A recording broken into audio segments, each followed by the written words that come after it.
I'm Jonathan Jaffery. I'm a Chief Population Health Officer at UW Health in Madison, Wisconsin. I'm also the CEO and President of our accountable care organization, the UW Health ACO, and I'm a nephrologist in clinical practice. First of all, I want to thank you for having me as part of today's discussion. Screening and prevention are key parts of any population health model, so I'm thrilled to be part of today's panel. As Chief Population Health Officer at UW Health, which is the academic medical center affiliated with the University of Wisconsin in Madison, a big part of my job is leading the transformation of the healthcare system into one that moves away from the fee-for-service model of healthcare reimbursement, where providers get paid more to do more, regardless of outcomes and cost, to one focused on value-based care, where outcomes for the overall quality and cost for a population of patients is the focus. A big part of this idea is moving toward value, is identifying areas of waste within the healthcare system, as well as opportunities to intervene before people get sick. So as part of our movement to population health and value-based care, in 2013, UW Health joined the Medicare Shared Savings Program, which is a Medicare accountable care organization program, where healthcare providers voluntarily assume responsibility for the overall outcomes and total cost of care for a population of Medicare beneficiaries. In order to succeed under this model, we formed the Office of Population Health, which I lead. You can see our department logo on the screen now, and this depicts the three areas we manage. So number one is the ACO, which is a separate legal entity, a separate corporation that we created to manage all of our risk-based contracts, those contracts where we take accountability for the overall quality and cost of a care for a population of patients. This is the organization that contracts with CMS, the Center for Medicare and Medicaid Services, around the Medicare ACO. It's the organization that may contract and work with other payers in the area, as well as working with other entities in the community that deliver healthcare that perhaps we don't. For example, nursing homes and skilled nursing facilities, part of the care continuum that is not part of our own healthcare system.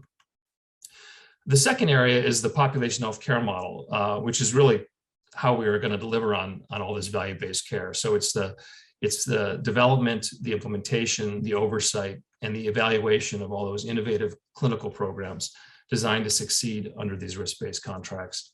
And the third area is community health improvement. And this is how we partner with other healthcare providers in the community, as well as community-based organizations and others that address the social determinants of health, things like housing, economic opportunity, that collectively we know have an even greater impact on health than medical care.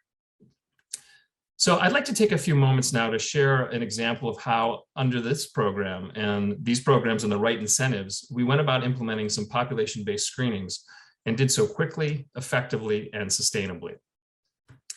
So this slide is busy and clearly is print too small for you all to read, but it shows our performance during the first year in the program. Our first full year was in 2013. And so there are several dozen metrics. Without getting into the details of each one, we've got a performance there in a red, yellow, green matrix where green is good, dark green is better, and yellow is not so good, and red is quite bad.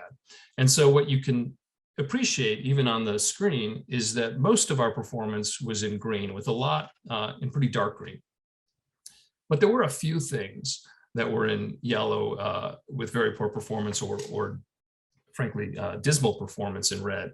And these were some screening activities like screening for falls risk in the elderly, screening for depression, and screening for potential conflicts in medications through medication reconciliation. Now, the first year of performance, it was all pay for reporting only. So we weren't really at risk by having these poor scores of having some bad outcome, financial or otherwise. And so, so we took this opportunity to learn in that first year where our performance lagged and where we were doing okay and where we needed to focus for the next year. And so at this point, we're looking at 2014 performance and thinking about how are we going to make sure that we perform adequately there, because if in 2014, where it's now pay for performance, if we underperform, we've got some real financial dollars at risk.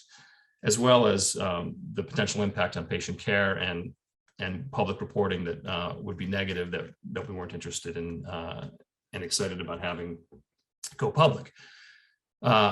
One of the challenges is that this information didn't come out until the middle of 2014. We didn't get this information until June or July of 2014, and the performance year 2014 at this point is already half over. So we knew we had to move quickly. And so while normally we might take years to roll out new interventions, we would pilot small tests of change and then evaluate the pilots and then tweak the model, roll it out in a couple more clinics, maybe a month later or the next quarter, and take really what could be years to roll out a new program. We knew that we had to go quicker. And so we really did it in a big bang model where we took several dozen clinic sites and implemented screening workflows really overnight. And so this is what happened. In July 4, you can see the first data point is June of 2014, where our performance is quite low, anywhere from in the 20th percentile to really no screening mechanism at all, performing at the very bottom. And then literally overnight in July of 2014, as we implemented these workflows, we got these metrics into the 70th percentile range, 80th, even 90th percentile range.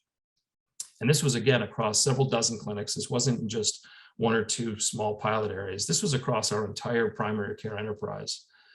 And what you can also see from this is that we track this with run charts on a monthly basis, and that performance was completely sustained. This gives you the first year of performance after implementation. We tracked this for several years on a monthly basis, and while you don't see the data here, it didn't budge. So this really was a fully scalable, at implementation, sustainable model, and our performance in 2014 reflected that. And so finally, here you see our rates of performance broken out by the MSSP population from the rest of the population. Because when we first did this, we were targeting just the Medicare beneficiaries, which represents maybe 10% of our primary care patients. And what you can see here is that the intervention, it's the intervention that really made the difference. There weren't some other practice changes that happened at that time. It really was the MSSP population where we were targeting the intervention and the screening that that the metrics just took off. So while this may just be a small example of a change in how we approach screening for certain outcomes, I believe it demonstrates that given the right incentives and the payment models, even a large system like ours can implement broad changes. We can do them quickly, and we can sustain them over time. I'm looking forward to the panel discussion. Thank you.